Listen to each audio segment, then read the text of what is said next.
Om Ajnanatimidandasya Jnananjana Shalakaya Chakshurun Militam Dhena Tasmai Shri Gurave Namaha. Welcome to ISKCON of Silicon Valley. We're continuing the celebration of the Divine Appearance Day of Sri Rāmacandra, and I'm very happy to be here, broadcasting live from ISKCON of Silicon Valley.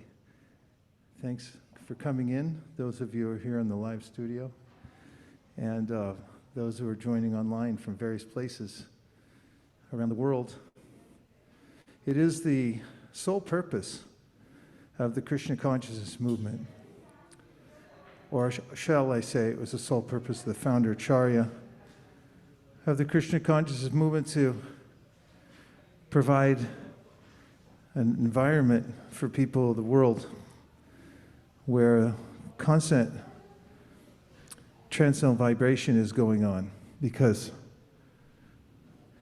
by changing the vibration in one's environment, one immediately becomes rectified of what? The anxiety of material life, which is really caused by having an unstable mind. And the only remedy, or chikitsatam, remedial measure, as Narada Muni puts it in the 5th chapter of the 1st canto of the Srimad Bhagavatam, is by connecting everything to the Supreme Personality of Godhead. And the Srimad Bhagavatam describes how the best way to connect to the Supreme Personality of Godhead is through hearing and chanting about Him. Shravanam Kirtanam, Vishnu Smaranam. Whatever we hear and chant about in our lives, we'll naturally remember later. And when we remember the Supreme Personality of Godhead, then our lives become auspicious. Apavitra pavitro va sarvavastam katopiva yasmaret pundarikaksham sababhya yantara shuchihi. Because of the contaminating nature of the material world, we always have to purify ourselves by touching water, taking a bath, seeing the Lord in the temple room, and so forth.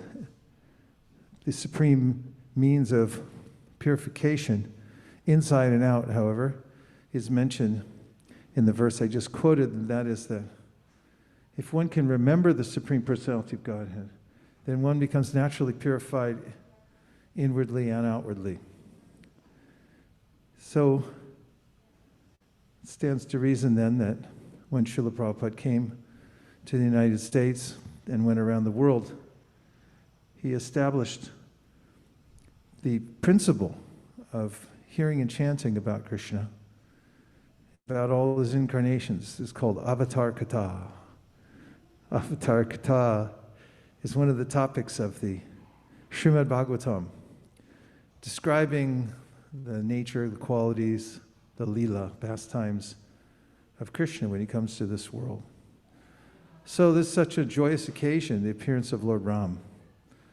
Every year here at ISV, the devotees organize ahead of time to read the entire Ramayana and to listen together the pastimes of Lord Rama.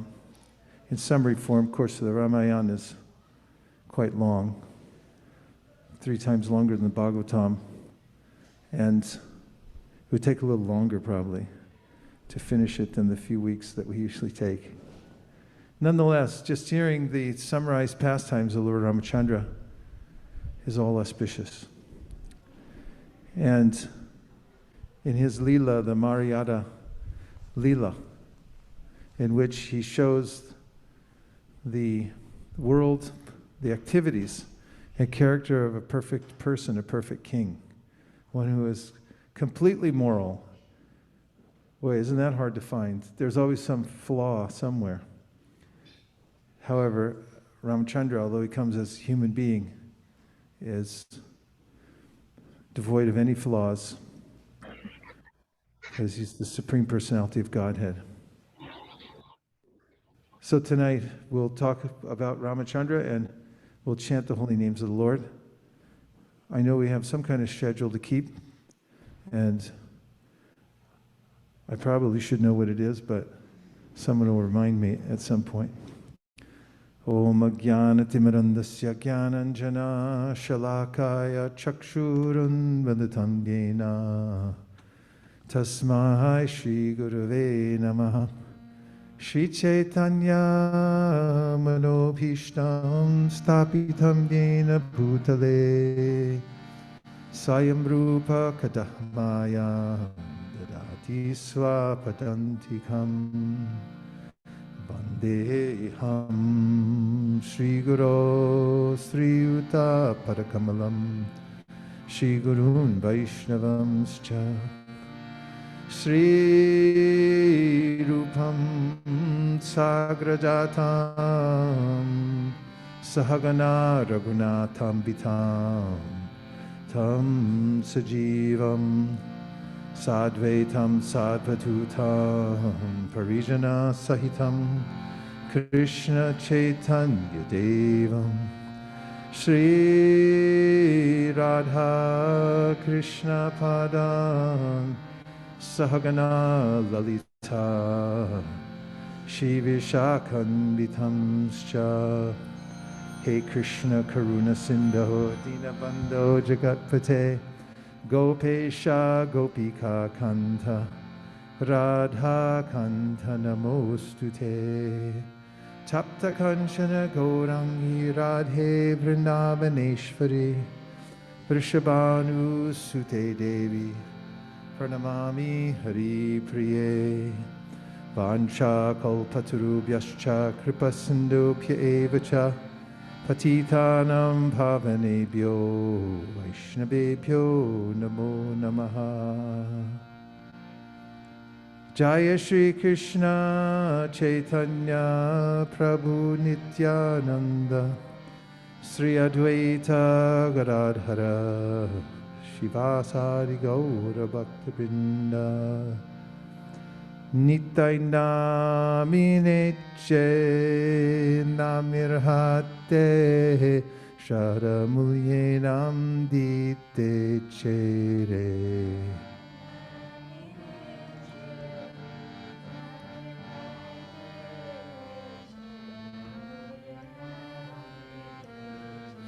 Nitai Namineche Namirhate Shadhamulye Namdite Chere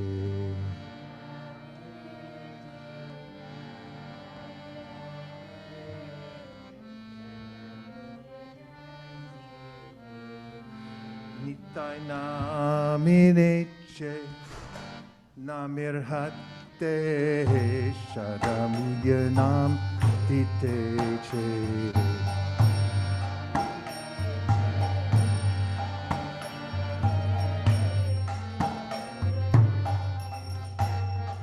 Nitai Namineche Namirhate Shadhamulye Namdite Chere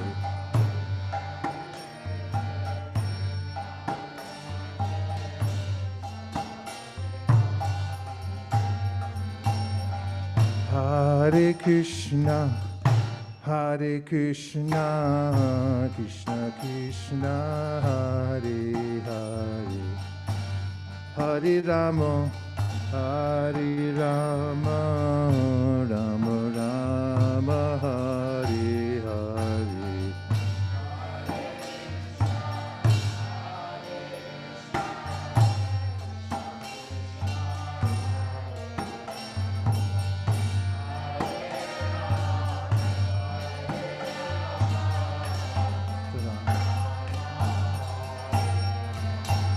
Sītāram, Sītāram, Sītāram, Jai Sītāram.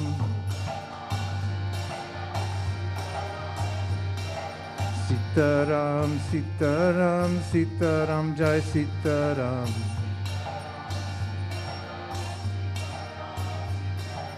Sītāram, Sītāram, Sītāram, Jai Sītāram.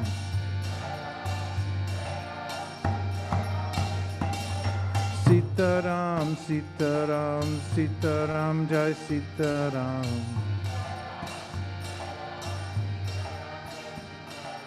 Sītāram, Sītāram, Sītāram, Jai Sītāram. Nitai Gaur Hari Bo, Hari Bo, Hari Bo, Nitai Gaura Hari Bo.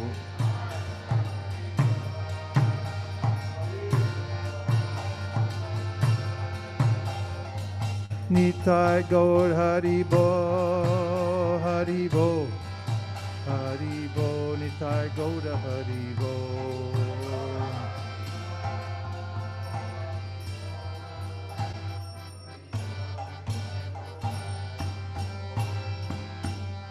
Nitai Gaur Premanande Hari Bo.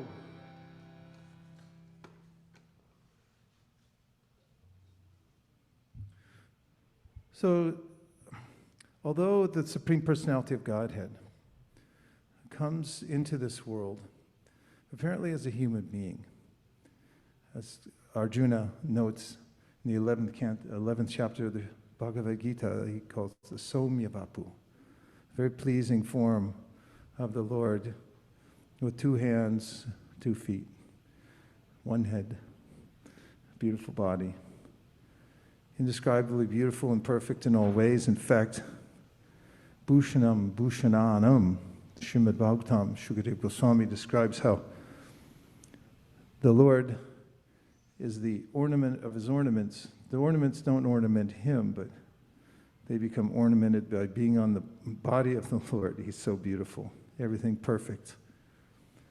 And he comes in various colors, different ages, as Gargamuni in the 10th canto of the Srimad Bhagavatam describes to Nanda Maharaj.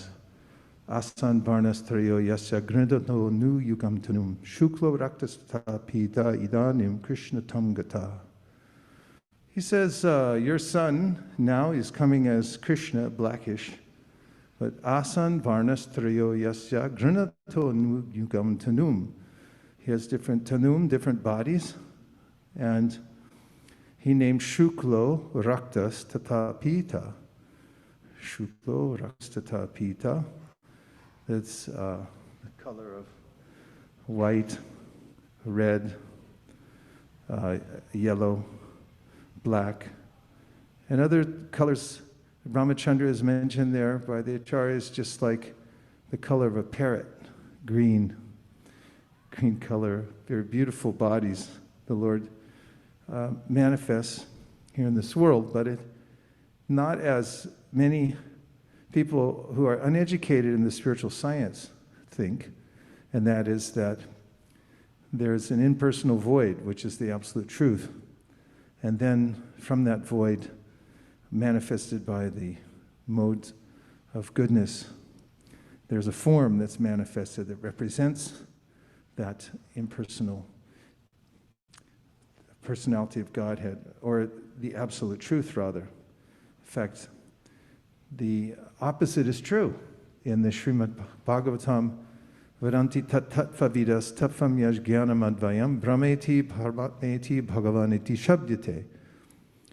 Sūta Goswami describes how the Lord, the Advaya Gyan Tattva, the absolute truth, which is non-dual, the Supreme Personality of Godhead manifests himself in 3 features, the Brahman, Paramatma, and Bhagavan. But as Krishna mentions in the Bhagavad Gita, Vyaktam Vyaktam Manyate Mam Abhudhaya. People are Abhudhaya. They have no intelligence. They think that actually the impersonal has manifested as a person. And Krishna says, no, this is not true. In fact, it's the opposite. Everything, including Paramatma, Brahman, all the material energies, Eka Deshastitastyagner Jochna Vistarano Naraniyata, Parasya Brahmara Shaktistatedam Akilang Jagat.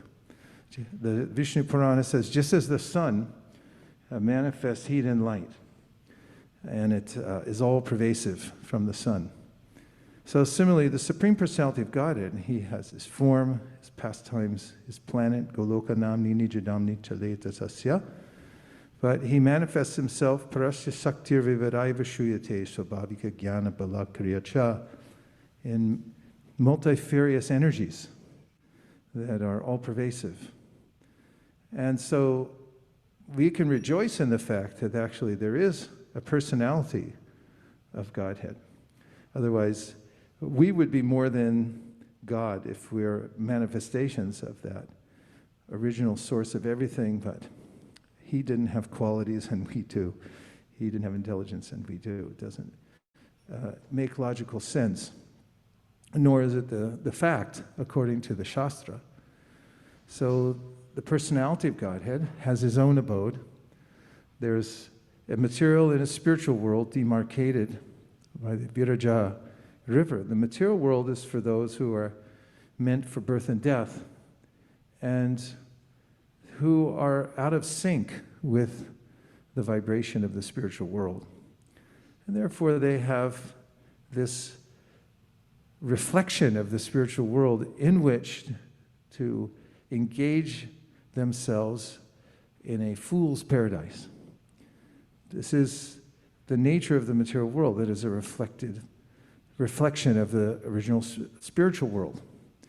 And Krishna mentions this, of course, in the Bhagavad Gita when he tells Arjuna in 15th chapter, Urdhva Mulamada Shakamashvatam Praharaviyam Jadamsi Yasya Parnani Yasam Veda Saveda Vit Adashchurvam Prashitas Tasya Shaka Guna Pravida Vishaya Prabhala Adashcha Mulan Anusantatani Karmanubandini Manusha Loke. Then he says, Na rupamasyeha tato palabhyate nantona chadirna tasam pratishta ashvatamenam suvarudamulam asanga shastrena jidhena chitva tatatpadam tat parimargitavyam yasmin gatana nivartanti bhuya tameva chadyam purusham prapadye yatat praviti prashita purani. There he's describing that the material world, which is full of variety, is the reflection of the true reality, that which is eternally manifested in the spiritual world. As we can see for ourselves, in this world, the variety is always changing. It's as if in a dream, when you go to embrace a beautiful person, or you have attained some beautiful destination, and all of a sudden it morphs into something that is undesirable, ugly, scary. All that happens in this world also. You may be united with the most beautiful person, and then he or she turns into an ogre-like person. Just perhaps moves a little more slowly here in the material world, but the change always takes place. The dream world, this material world, is made of very insubstantial circumstances, and the material nature is always changing. Nasato vidite bhavo and bhavo vidite sata, Krishna says. If you study it carefully, you'll see. So you'll see that there's no substantial circumstance here in the material world. And the forms are always changing. But Krishna's form never changes. And it's eternally perfect and beautiful. And what's more, he's the controller of everything. Ishvara Parama Krishna, Sakchirananda Vigraha, Anadi Radha Govinda, Sarva Karanakaram. He's the cause of all causes. There's an intelligent cause who is also supremely benevolent behind everything. So he comes to the world from time to time to enact his pastimes in this world to attract the minds of the conditioned souls who are used to watching Bollywood films. And Bollywood, Hollywood, it's actually a huge industry. We drove by the Sony complex the other day in Los Angeles, and it's as big as a city. And I was thinking, people are certainly purchasing a lot of films. Otherwise, how are they paying for all this? to watch some story play out on a screen about some people falling in love, running away, and then their dog gets hit by a car. Whatever happens, unfolds. They save the dog. Everyone lives happily ever after. And everyone pays how much ever it is for a movie nowadays, probably $50, I don't know. So the real narrative is going on in the spiritual world. So Krishna brings his play to this material world. As Queen Kunti says, Maya javanikachanam ajnatoksa jamavyam nalakshate modadrisha nato natya daroyata. Krishna, she's praying to Krishna, she says, you're just like an actor on the stage. People can't see that you're playing a role here. And you're covered by your internal potency for the devotees, and for those who are materialists, you're covered by the external energy. Everyone, according to their capability, sees more or less of Krishna. For instance, this principle is something that Krishna says in the Bhagavad Gita, Yeyatamam prapadyante tamstataiva bhajamyaham mama manovartante manusha partasarvasha. That as a soul surrenders unto me, then I proportionately reveal myself to such a person. And in the Bhagavatam, Shukadeva Goswami points it out when he says that the people, dasyam gatanam paradaivatina, those who are servants of the Lord in a mood of reverence, they see the Lord as Narayana and Vaikuntha. Mayashritanam naradharakena. Those are covered by the illusory energies. Just see him as an ordinary boy, a coward boy. What's the big deal, they think. And then sakambraja rukrita punya punjaha. Those who have amassed heaps and heaps, Prabhupada says, of spiritually based, pious activities, are actually playing with the Lord personally and wrestling with him as cowherd boys, running after him. He's putting food in their mouths. They're taking food out of their mouth and putting in Krishna's mouth. They're playing with him, just as cowherd boys.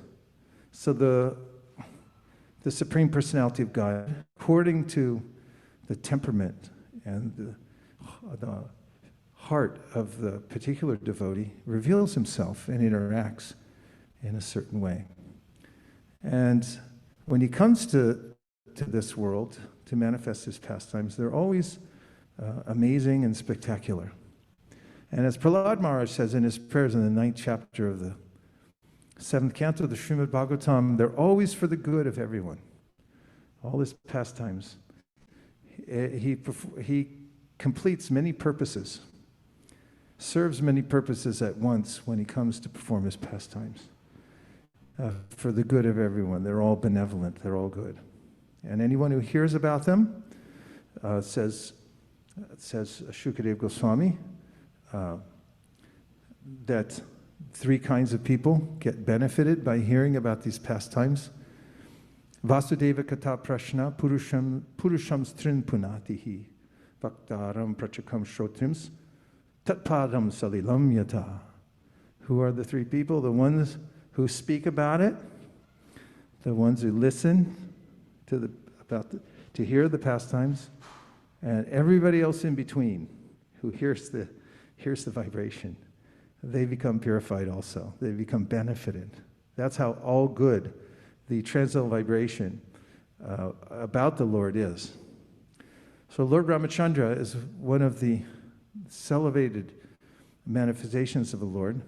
He has his own realm in the spiritual world. Ayodhyā is a part of the spiritual world in which Lord Rāmacandra, Sītā, Rāma, Lakshman, Hanuman all reside. And the devotees relish worshiping that most glorious form of Lord Rāmacandra there in that section of Vaikuntha. And there, the mood is Maryada. If you read in the Brihat Bhagavatamrita, you'll find it's not as ceremonious in Ayodhyā as it is in other parts of Vaikuntha where the devotees worship Narayan, four-handed Narayan. But it's not also like Vrindavan, where there's complete unceremonious worship of Krishna. And the love between Radha and Krishna is definitely unceremonious. Of course, there's two aspects to it. There's wedded and unwedded love that's described, but our acharyas point out that the most exalted of the relationships of Radha Krishna in Vrindavan are unwedded love because of its seemingly tenuous nature. That at any moment that the pastime can be interrupted because it's supposedly ill-advised that Radha and Krishna are meeting. And in Ayodhyā, the mood of Rāmacandra is Marayada. And that is that he's dutiful and shows dharma. And in the pastime of the gopis running off into the forest to be with Krishna, they're apparently transgressing the dharma, that a young man, a young woman, unmarried, should not meet in the forest. However, there's a higher principle, because the true dharma of every soul is to be completely surrendered to Krishna. And that's exhibited in the pastimes of the gopis and their unrestricted love for Krishna.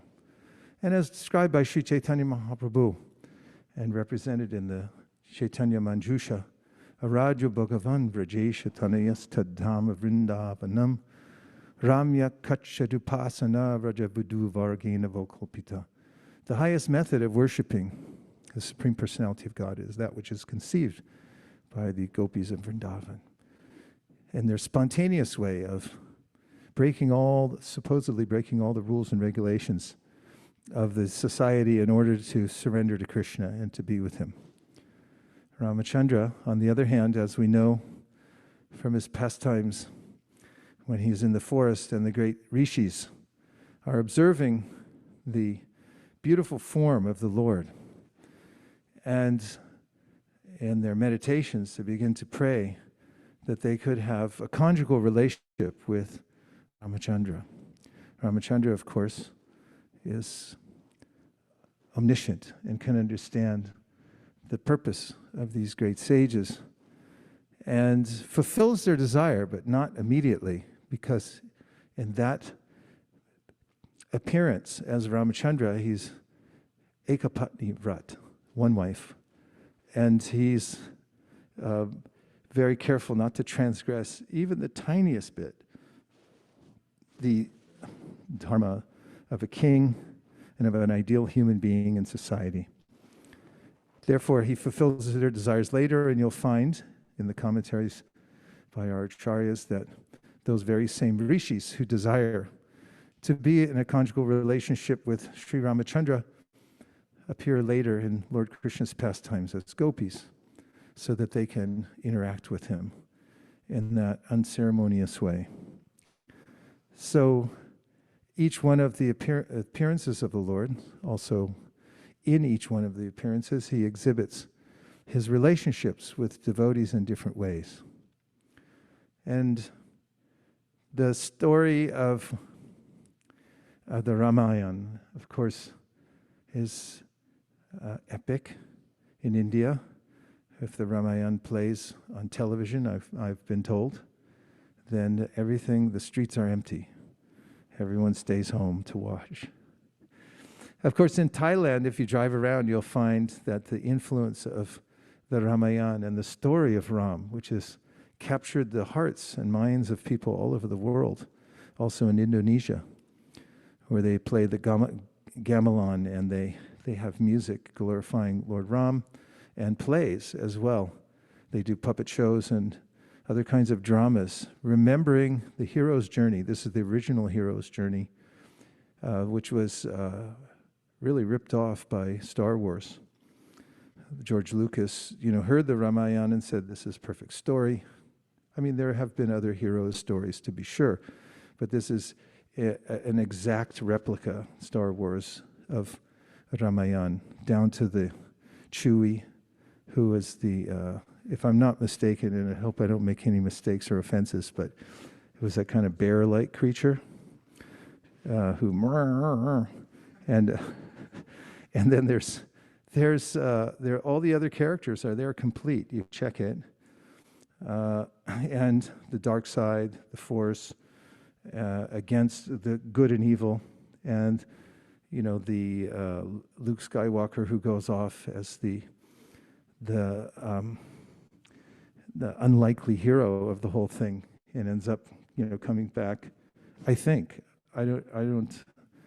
not sure if I've seen the whole thing or remember correctly, but he comes back a great hero, so forth. But you can check it. I'm not recommending necessarily, but it has a one-to-one correlation. That story actually is recounted by Valmiki Muni, who was in another incarnation in his life, a person who had been captured by the modes of material nature and had taken to the most degraded of livelihoods, hunting and so forth, and was really depressed and wondering how to get out of the modes of material nature. And he met his spiritual master, Narada Muni, who instructed him on how to chant the name of Ram. And able to articulate the name, he felt too sinful to say Rama. So he told him, so he said Mara, Mara, Mara, and he chanted Ram. And by that process became completely clairvoyant in seeing the pastimes of Lord Rāmacandra before him. And just as who he saw shoot some birds who were mating at the time, and he became angry. When he spoke the curse, it came out in perfect meter, and he wondered, what was that? When he went back to his hermitage and he explained it to his guru, he told him that actually this is the precursor to the Ramayana, and Brahma appeared and gave him the instruction that now you must speak the Ramayana in his exact meter. Actually, this is how Shastra becomes revealed. We find with Kaviraj Goswami, in speaking the Chaitanya Charitamrita, he says, I have no idea how I'm doing this. So I'm too old for this. I can't even see. He had to hold his eyelids up like this because they were so droopy. And then he could barely walk. He was bent over. And he was so old and apparently invalid. But still, he said, somehow or other, by the mercy of the devotees, I'm able to envision the pastimes of Sri Chaitanya Sri Chaitanya Mahaprabhu, and also, of course, he was working from the diaries of Sarup Damodar and other devotees and manifested them. So, same way, Valmiki Muni was empowered to speak these pastimes of Lord Rāmacandra. And it's not as if he was sitting there thinking like, oh, what happened next? It's more that he was watching the pastimes as if he were in the same room and then writing them down, recording what was actually happening. This is revealed scripture. So, Sri Rāmacandra, there are many beloved pastimes which all of you have just finished listening to. Was it completed?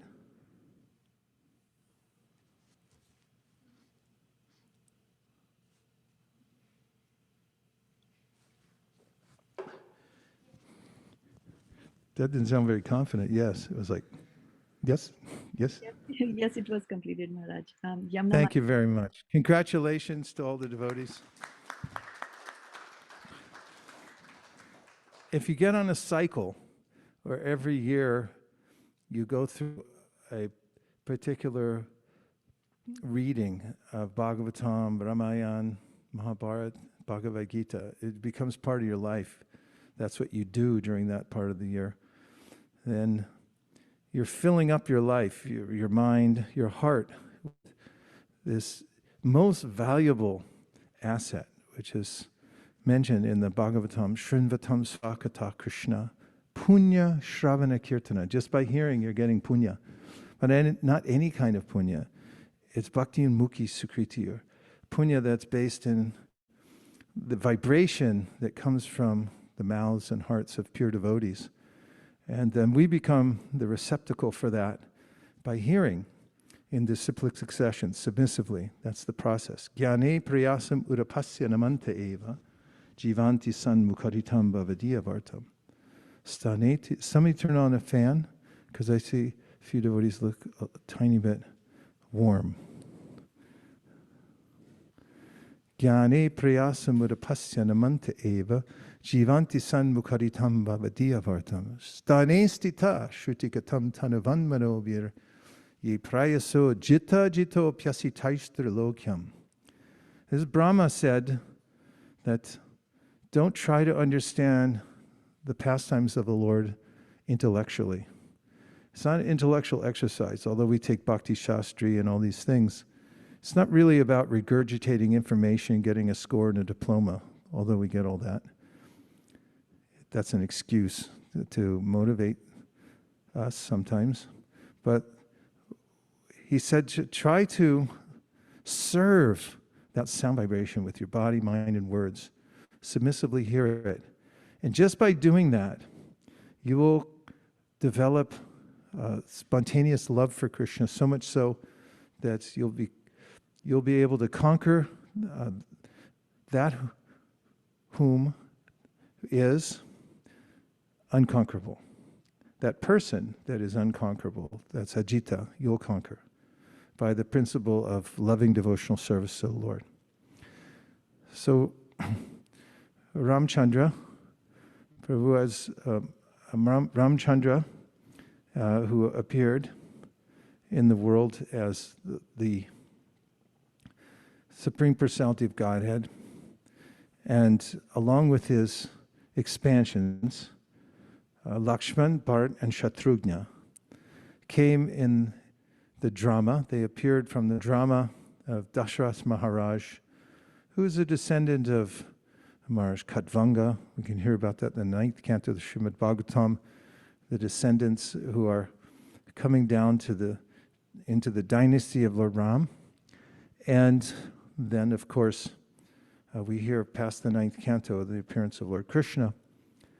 And Rāmacandra appeared in the family of Dasarath. He was Dasarath, despondent for not having a successor. It is very important for kings to have a successor, male child who could take the throne as a king and carry on the legacy of the father. But he didn't have that, so he had to take a benediction from the great sage. It was an Angira who gave the blessing that I will perform a yajna, and from this yajna, was it Rishashinga who actually performed the yajna? He was the one who gave the benediction. And who gave the benediction? I'm sorry? I can't hear it behind Mass. You got to be really articulate. Angira Muni and Rishashinga, of course, was he's such an auspicious personality that he had to be there to do the yajna for it to be successful.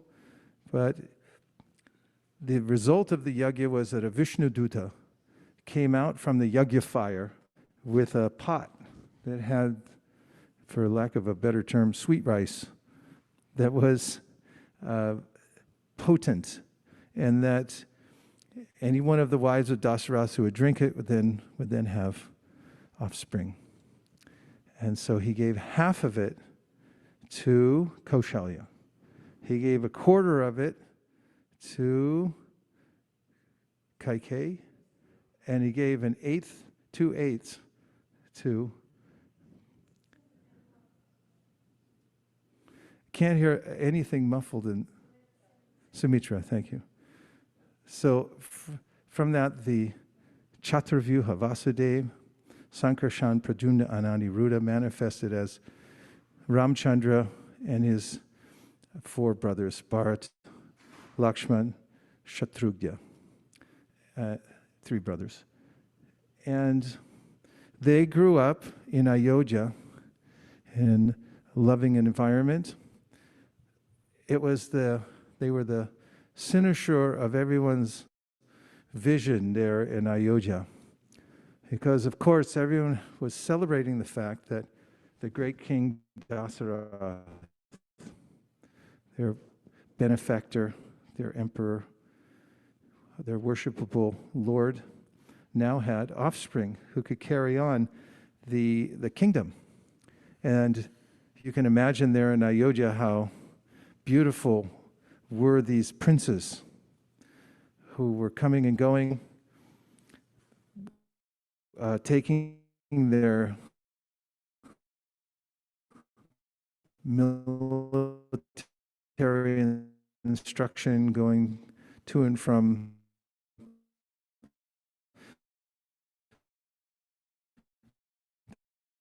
their studies, growing up.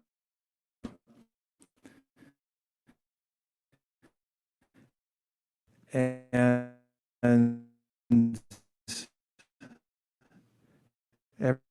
everyone was mesmerized by this, not the least of whom was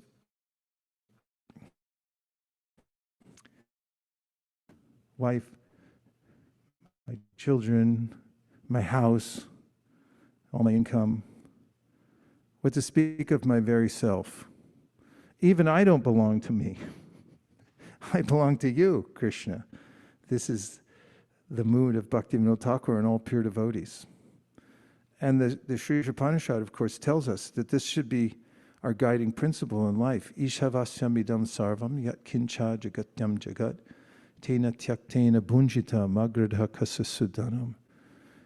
We should know everything animate or inanimate within the universe is controlled and owned by the Lord. And we should take only those things that are set aside as our quota. People make demarcations in this world, say, this is mine, that's for you. But Krishna in the 6th chapter of the Bhagavad Gita says, those who are in spiritual consciousness, although they may abide by the rules of the state and show a visa when they cross into another country. Of course, in older days, sadhus didn't have to do that. They just go straight through. Even in fairly recent days, Prabhupada didn't have to go through security in some places because they saw, here's a sadhu, let him through. That doesn't happen anymore. The point is that one should always consider whatever I have belongs to Krishna. It's to be engaged in his service. Any of the things that are under my care are there temporarily. They're given to me as a concession, as my quota to be used in his service.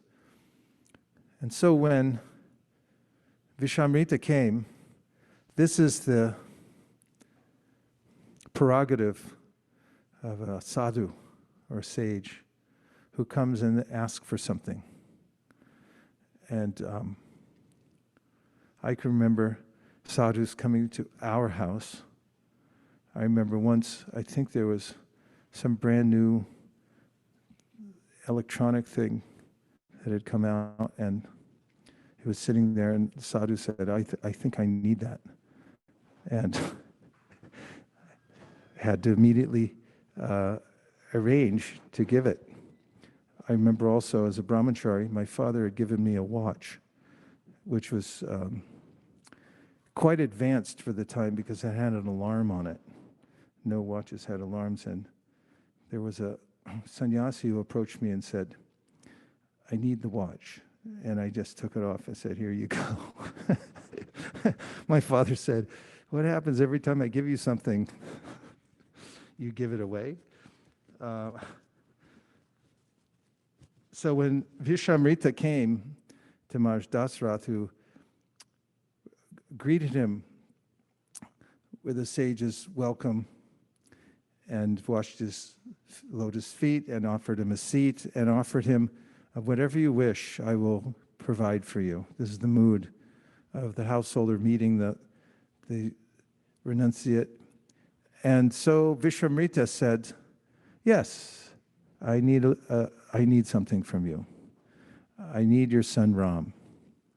And just those words acted like a thunderbolt into the heart of Dasarath. There was nothing he was more attached to in this world than his son Ram. And now the sage Vishwamrita comes. He had already made the proclamation that whatever you wish, I will give you. Of course, this happens sometimes in the story of Gaurkishore Das Babaji Maharaj. It's known, at least in the histories, that a wealthy capitalist came to visit him where he was doing his bhajan. As wealthy man was thinking, I have everything else in the world, I also need a guru to be up with the current fashions of the world. Shastra says I need a guru. I don't know how much it'll cost, but, let me go find out. So he went there to the lonely place where Gaurkishore Das Babaji Maharaj was doing his bhajan, offered his prostrate obeisances, and begged, please, I have come here to surrender to you, and please accept me as your disciple. I will give you anything you like. And he was thinking that, what could he need? He sits here in the field, maybe I'll build him a house or even a temple. What's it to me? That's not that expensive for my budget. But Gaurkishore Das Babaji said, yes, I'll accept you. You only dakshina that I ask you is you don't go home. You stay here with me and chant and don't go home. And that man ran away. So when the sage actually comes and says, I'll take your son, please, what will be the response?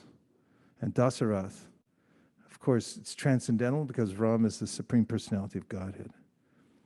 And the attachment to the Supreme Personality of Godhead is all purifying. Nonetheless, in this context, he hesitated. He said, no. I'll tell you what I can do for you. I'll go. I'll bring an akshohini of soldiers with me, the best trained soldiers. Vishwamrita had asked because Maricha and Sabahu were destroying the sacrificial performances, as demons like to do. Every Harinam party in the world has always been somebody called the cops, somebody threw something, somebody turned off the power, whatever it is. The Madangas were broken after Srivasangam opened up. Demons always want to stop the sound vibration of the transcendental world. It's like, no, keep it down here. We like all the commercials and everything else. The mundane vibration doesn't appeal to them. So these demons were destroying the sacrifices, and they were servants of Ravana, who was so powerful he had benedictions that he could overcome any demigod. So Dasarath said, I'll bring an akshohini, I'll come myself. My son, he's a little young. He's 16, let him stay home, go through a little more training. When he grows up, maybe sometime. And Vishwamrita said, okay, I understand. Beggars don't always get what they ask for. And besides that, I was only testing you. I wanted to see you if you were Satyavadi, if you actually tell the truth. Because you said you'll give anything, but now you're saying maybe not. Of course, I don't know anyone in the history of your dynasty who's ever told a lie. But now I see there's a first to everything. And of course, even with these thunderbolt-like words, Dasara was still attached. Has anybody here ever been attached to something so much, even you're asked for it, even the Supreme Personality of Godhead or his representative comes and says, you should give this up. And it's like, I can't do that. Srila Bhaktisiddhanta Saraswati Thakur had a person who came to take initiation from him, but he had a mustache. And Srila Bhaktisiddhanta said, no mustache. And the man said, come on.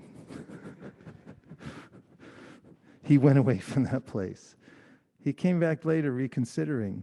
All right, it's just a mustache, but okay, so many people. No onions, garlic. What?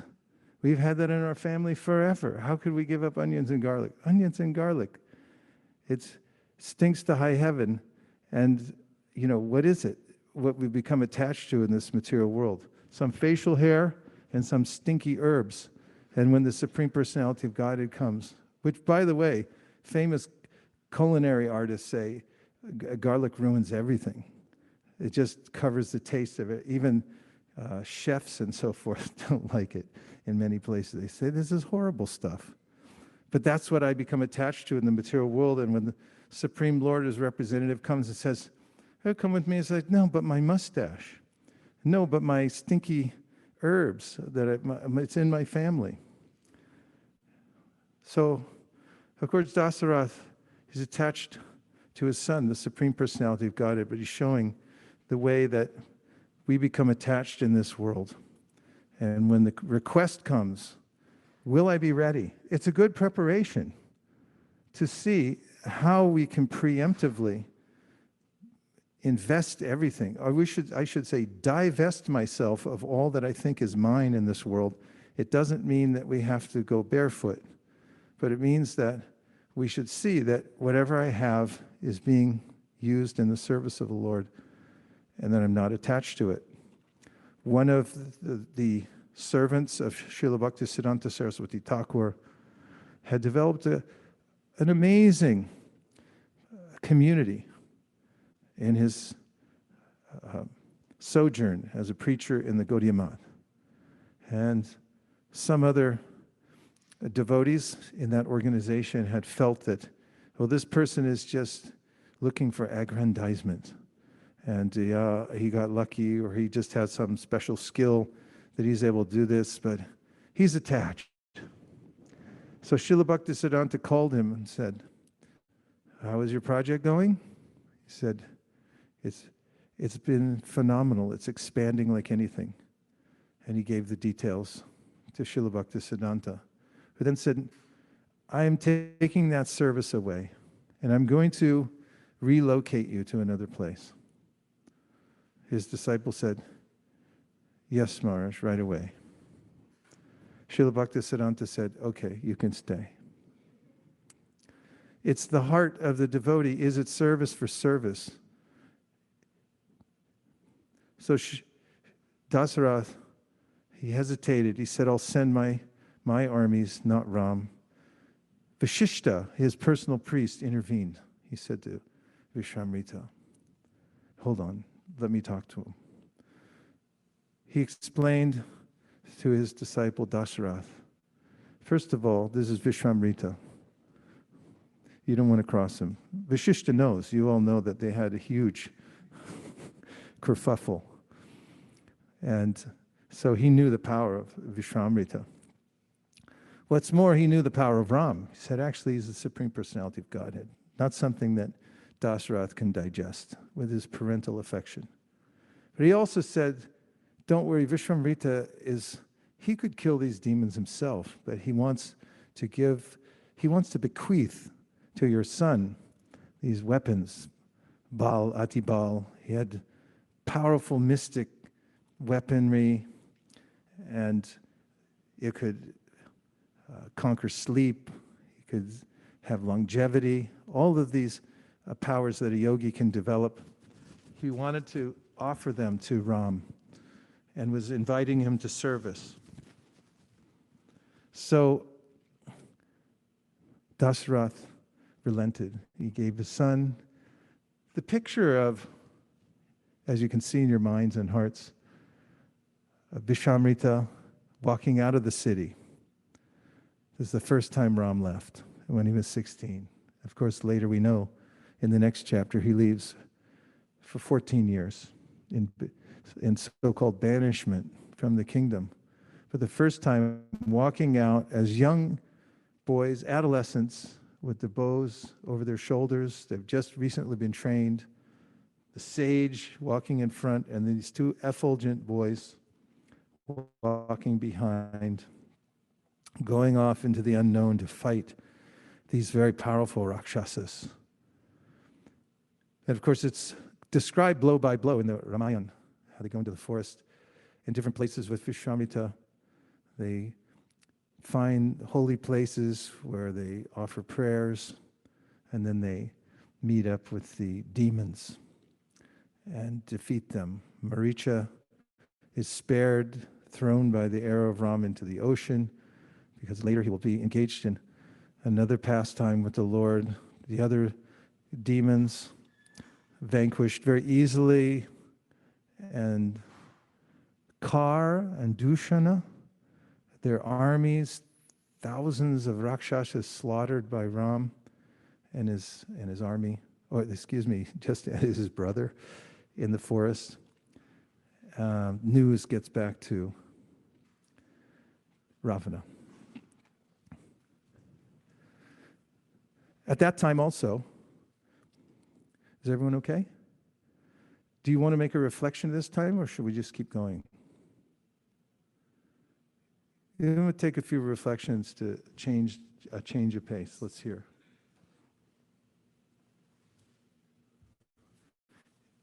Yes, Priya Kishori, and here comes the perfectly sterilized microphone.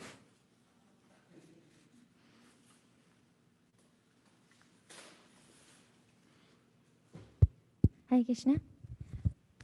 So my reflection is, when we're giving to Krishna, more than what I've heard this, I believe in your class, Prabhu, that more than what we give him, he sees what we're holding back. And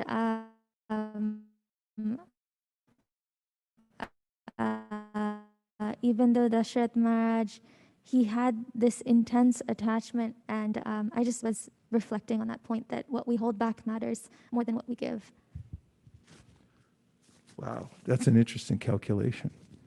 That's something that we can analyze in ourselves and see, okay, I'm giving this. Prabhupada used to tell Gopal Ban stories, and he said Gopal Ban was a rascal. So his friends would ask, Gopal, you're such a rascal. Why you don't ever offer anything to Bhagavan? And one day Gopal Ban, walking back from the field with a huge tray of grains, was hit with a blast of wind that knocked the grains high into the sky. It was flying away, and he said, Govinda Bhog, I offer that. Not that when it gets knocked off the plate, because I can't use it anymore. That's my offering.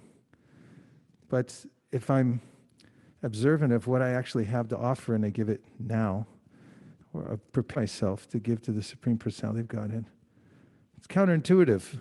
I think if I don't have it, I can't survive. But actually, if I analyze that my real power in life comes from my surrender. Prabhupada emphasized this again and again, that he said, I heard just 2 days ago, he said, I'm not claiming to be a pure devotee. He said, my only qualification is that I followed the order of my spiritual master. And so that willingness to commit to the Lord's plan rather than mine, and to give him what I think is mine, is our true asset in life. Okay, a couple more. Who else had their hand up? Yes, Manisha.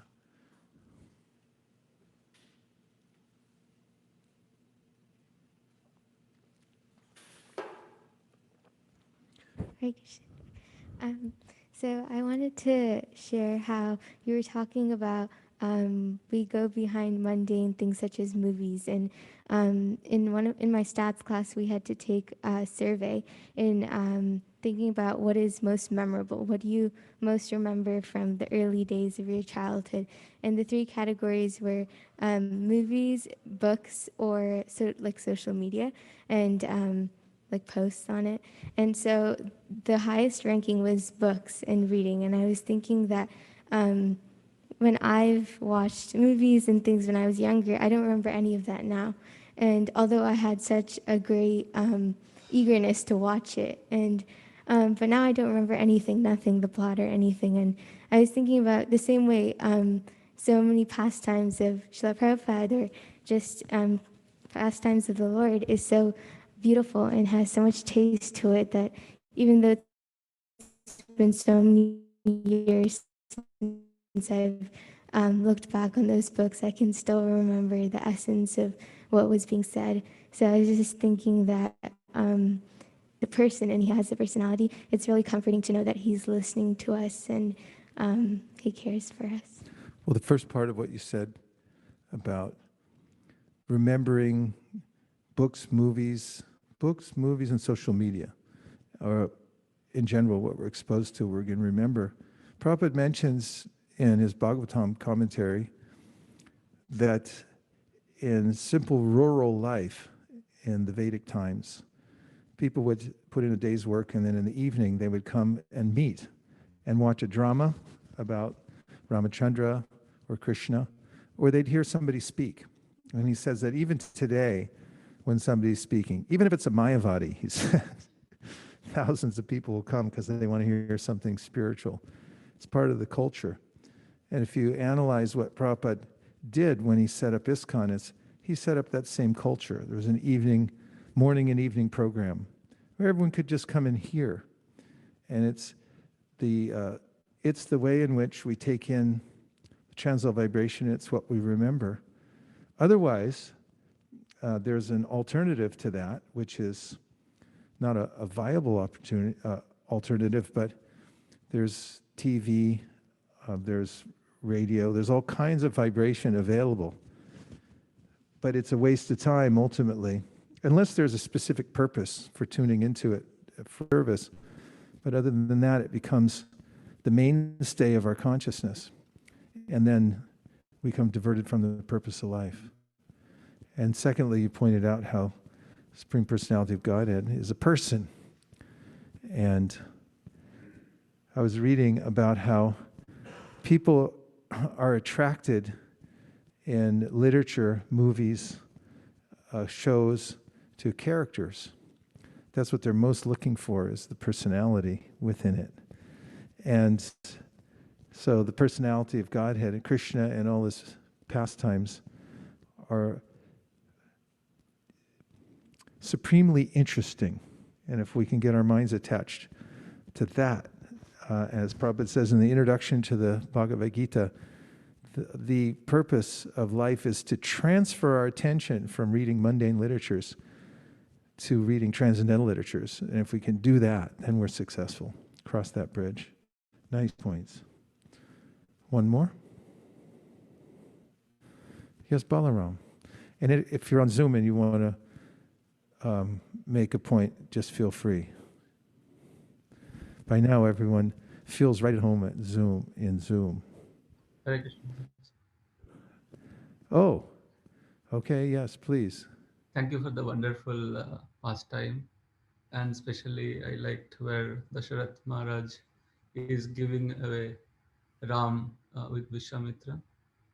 So it's interesting to note how these two personalities think from two different perspectives. Dasharat Maharaj having Vatsalya, he is telling Ram, he's hesitant to give Ram because he's telling Ram has Rajiv Lochan, means his eyes are like lotus petal, and lotus closes at night. So in the dusk, Ram gets tired and he takes rest. And Vishwamitra is telling, yes, Rajiv Lochan, correct. But Rajiv Lochan, he means that he has lotus eyes, and wherever that eye fall, it vanishes all the impurity or disturbance from that place. So how wonderfully you described, and of course how you also describe how Vasishta does the mediation, taking shelter of the Guru, such a big confusion, and he overcomes so difficult thing, but he ultimately takes the right decision of giving to Vishwamitra. So thank you so much. Thanks, Shamrupa Prabhu.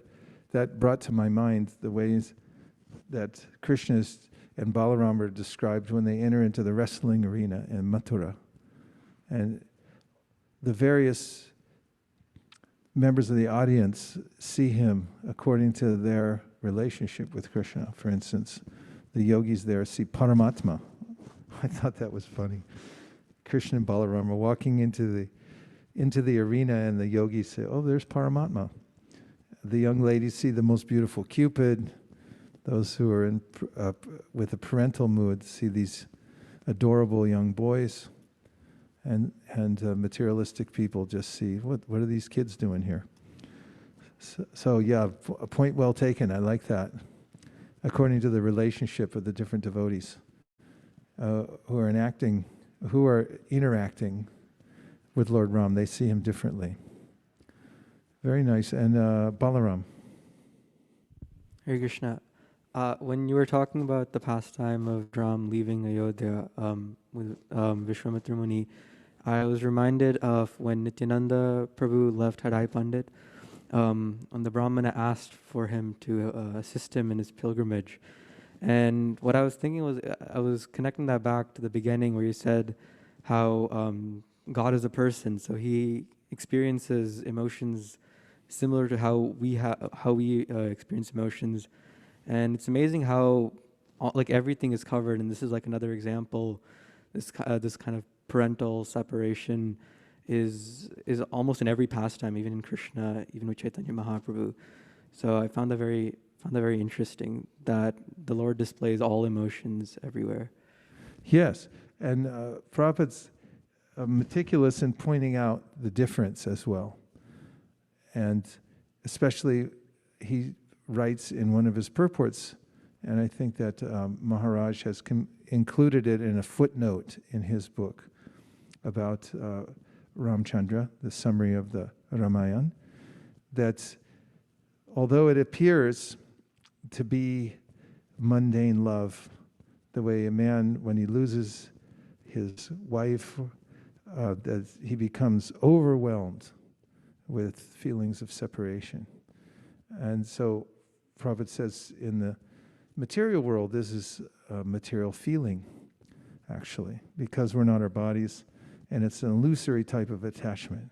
However, in the case of Rāmacandra, it's called Vipralambha, and it's the basis of the greatest feeling of bliss. And the Lord enjoys that, the separation from Sītā after she's taken away, although counterintuitively it seems like great suffering. And all those who are uneducated in the spiritual science think, oh, this seems like the pastimes of the material world, but it's actually the original rasa, whereas the one in the material world is a reflective rasa. The result is different. In the spiritual world, it's bliss. In the material world, it's actual misery. And to understand the spiritual science, as we spoke about in the beginning, the reflected versus the source of the reflected world have to be understood. Thank you for those points. And you brought up Ram's leaving, so he did go away. And during that pastime of him killing the demons, in assisting, doing service to Vishwamitra, there was an announcement and an invitation of Vishwamitra to come to the town of Janak Maharaj, which is called Janakpur? What is his town? Janak Maharaj. We're calling our experts there on the panel. We see 6 devotees on the Zoom. Okay, so there is the Swayamvar for Sītā. Mitala, thank you very much. Good, good devotee. Mithila, the kingdom of, and the hometown of Janak Maharaj. And there he's having a Swayamvar. So in the kingdom where there's a very qualified princess, she chooses her own husband. And usually in the Kshatriya families, there's some sort of test.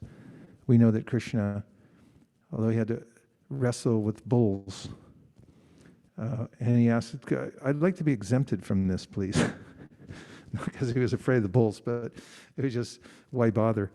The king said, no, I already said that this is the test, so please, please do this. So the test to see who could take the hand of Sītā was that there was a bow of Lord Shiva. And actually, Ramayana describes how early on in her life, when doing some cleaning, Sītā had lifted up the bow with one hand and cleaned underneath it, as you do like when you're just... And Dasa and Janak Maharaj had noticed this. So in the Swayamvar, he wanted that, of course, anyone who would marry Sītā would be stronger than she. He already knew she could lift up the bow. So it would have to be somebody who could not only lift it up, but also string the bow. So Vishwamitra had arrived there, and even before the Swayamvar ceremony had happened, some of the associates of Sītā had seen Ram and Lakshman and come back and reported to her that they had seen the most beautiful of all boys they had ever laid their eyes on, and that she had to see him. And when Rāmacandra and Sītā had laid eyes upon each other, there was this moment of cognition before the Swayamvar. Rāmacandra felt ashamed of this because he felt that he had cast his glance upon an unmarried woman. However, of course, it's his eternal consort. So there's a natural attraction. In the Swayamvar, many kings came from various parts of the world to try to take the hand of Sītā. And they would approach, and some couldn't pick up the bow. Some were able to pick it up, but not to string it. And it appeared as if it was futile. And Sītā already had her mind now fixed on this young man, Ram, who had come into Mithila. And so then Janak stood up and said, "Are there no more heroes left in the world? No more strong men who could actually lift this bow and string it?" And Lakshman waxed angry. So, we have someone right here who can do it. Rāmacandra calmed him down. And Rāmacandra took permission from Vishwamitra to go and string the bow. At that time, Sītā was thinking, oh, we should have never made such a test. How would this young man, with such delicate and beautiful body, actually even be able to lift the bow, to speak of string it? And Janak then was also thinking the same thing. What's going to happen? My daughter may go without marrying anybody now that I made such a strong test. So made the bar so high. So of course, our hero Ram approached the bow, easily picked it up, not just strung it, but kept bending it further and further until snap, and this thunderous sound of the breaking of the bow put all the heads of all the other participants down as they felt shameful, many of whom couldn't even budge the bow, and they saw this young prince come and break it. And of course, the heart of Sītā, was jubilant, and the marriage was set between Sītā and Rāma. And as it turned out, there were other sisters to accommodate Lakshman, Bharat, and Shatrughna.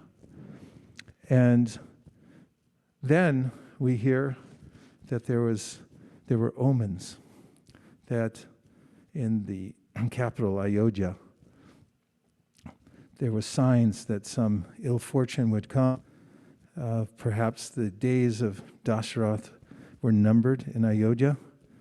And so Ram, Vishwamitra, Lakshman all went back to Ayodhyā. And of course, that brings us to the next chapter. And I'm just going to say a few words about this next section. And that is that, of course, we know that the people of Ayodhya were celebrating that Ram would be coronated as the king. It was an expedited celebration because Dasarath was worried about the omens. And this was fine with everybody in Ayodhya, except for Manthara, the maidservant of Kaikeyi, who came and reminded her that actually, it didn't remind her, but just put a seed in her head that when Rāmacandra takes the throne, your son is going to be pushed out. And not only that, you'll become the maidservant of Kaushalya. No longer will you have any power. At first she resisted, but Manthara, in her ill-intended ways, had put this seed of doubt in her mind, in Kaikeyi's mind, and then reminded her that there are these boons that your husband gave you many years ago. Don't you hate that when that happens? Of course, throughout the Ramayana, we find out how one's word is one's bond. If you say it, you have to follow up on it.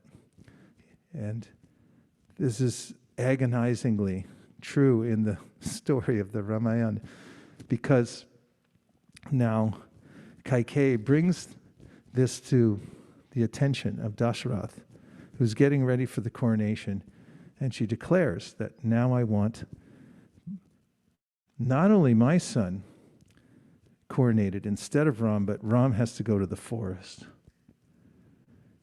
So we know how this affected Dasarath, who fainted and was disconsolate after understanding her resolve. And when Rāmacandra came to greet his father and found him disconsolate and asked Kaikeyi, she informed him, he wants you to go to the forest. You're being sent away, and Bharat will be installed as the king. So Ram then went back to meet his mother and inform others. I'm going rather quickly through this part. There's many more details, but this is a summary. And when he meets his mother, Kaushalya, of course, they notice that he's not traveling on a palanquin.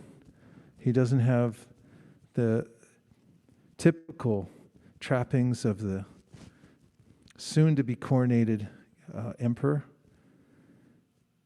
He's walking barefoot, and he comes to meet his mother and informs her that I'm to go to the forest.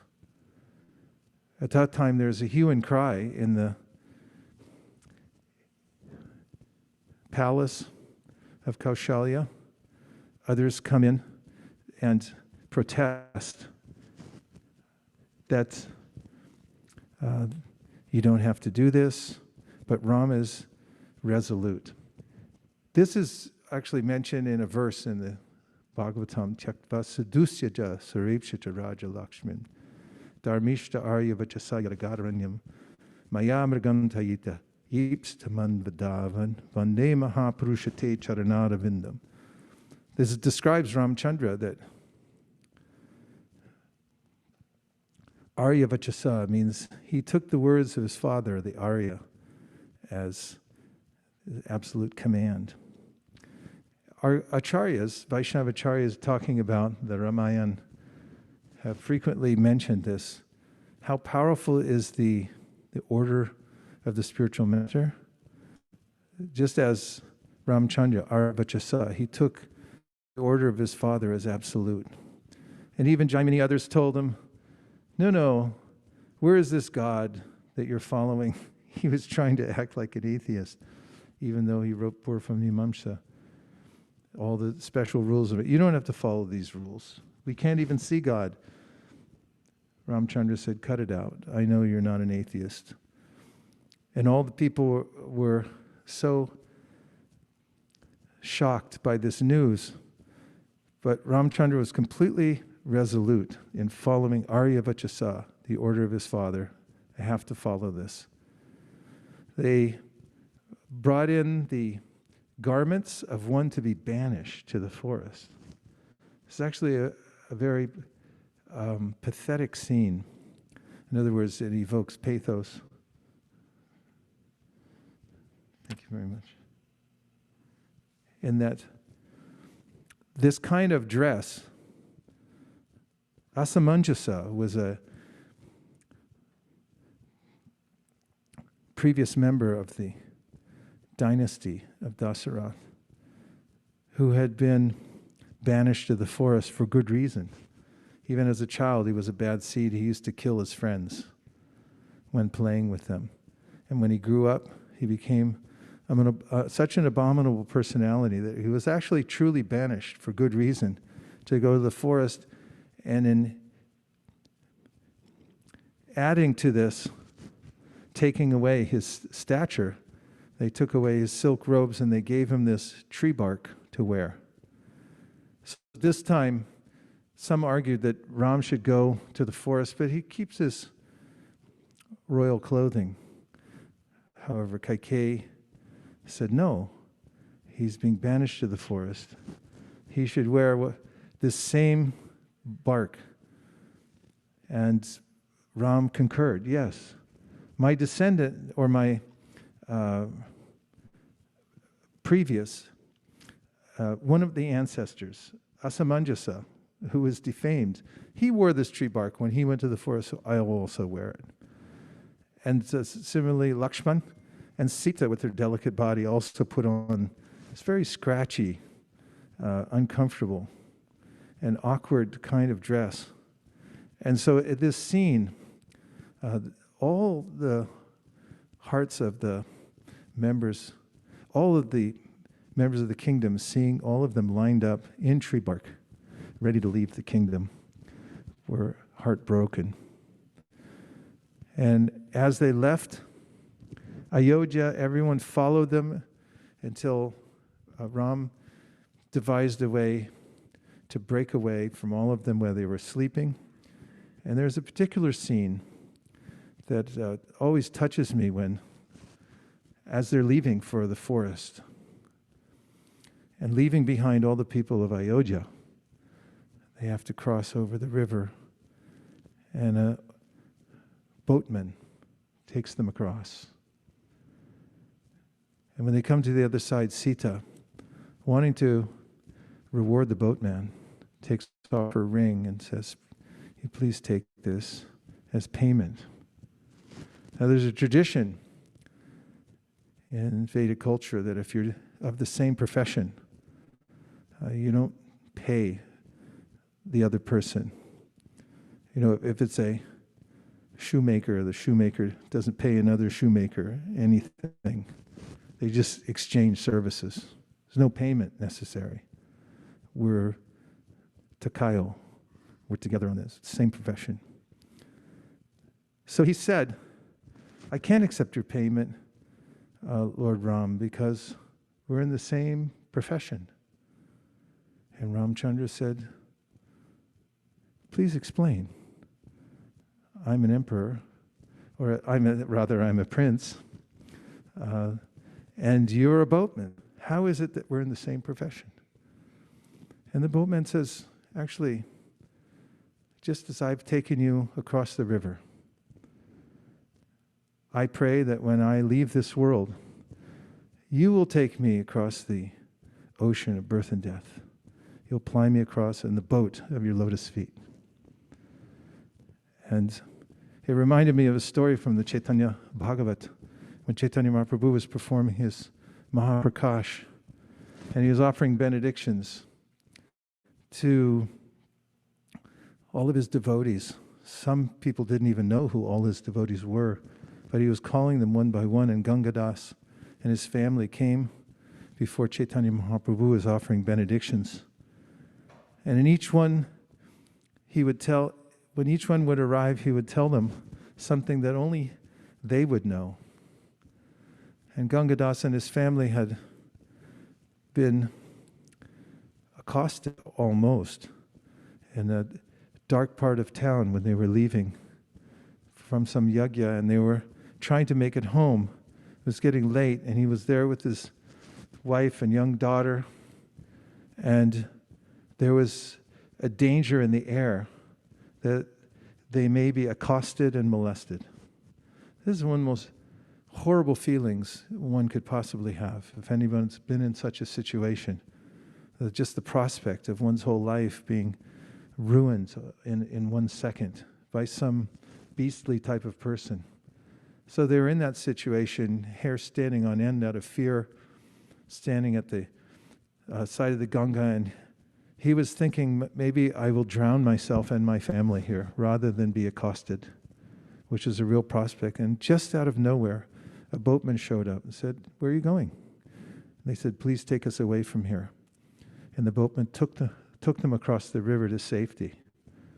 And Chaitanya Mahaprabhu then said to Ganga and his family that, "Do you remember that incident?" And he said, "Yes, I do, my lord." And he said, "That was me. I was the boatman who took you across in your darkest hour, the time of fear." So in the verse from Srimad Bhagavatam, "Tyaktva sadusyaja surepchita raja lakshman dharmishta arya vachasa yadagarunya mayamrigam dayita yitsitaman badavan." It's mentioned that the lotus feet of the Lord, the Mahapurush, are the object of worship, meditation, because they are the boat that can take us across the ocean of material existence. So, those who, like the boatman, take time and trouble in this life to deliver others, like all of you are doing. You're organizing your life around the principle of extending the transcendental knowledge to people, giving them shelter so that they can have devotee association, giving prasad, going out to various neighborhoods, street corners, parking lots, and extending the boat of transcendental knowledge to people so they can go across. You're also in the same profession as Lord Rāmacandra did this. As Krishna says in the Bhagavad Gita, none different from Lord Ram.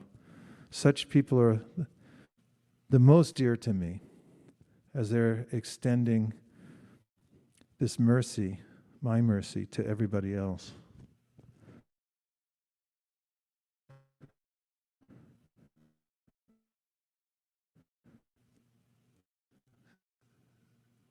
So Rāmacandra is so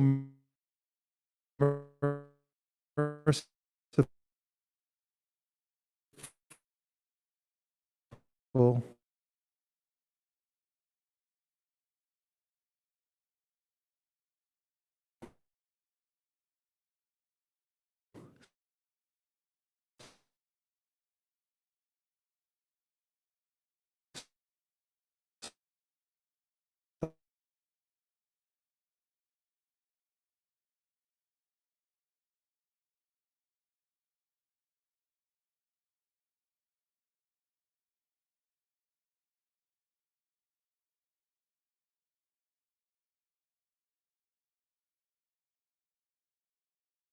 Hanuman ki jai. The pastimes, Lord, are an ocean. All one can do is try one's best to recount them, to recall And by that process, we become purified. So, and what is our schedule? So Nirukul is saying we're having lectures, talks, and kirtans all night long. 7 till 7:30. And then there's Arti. Okay, so let's chant a little bit.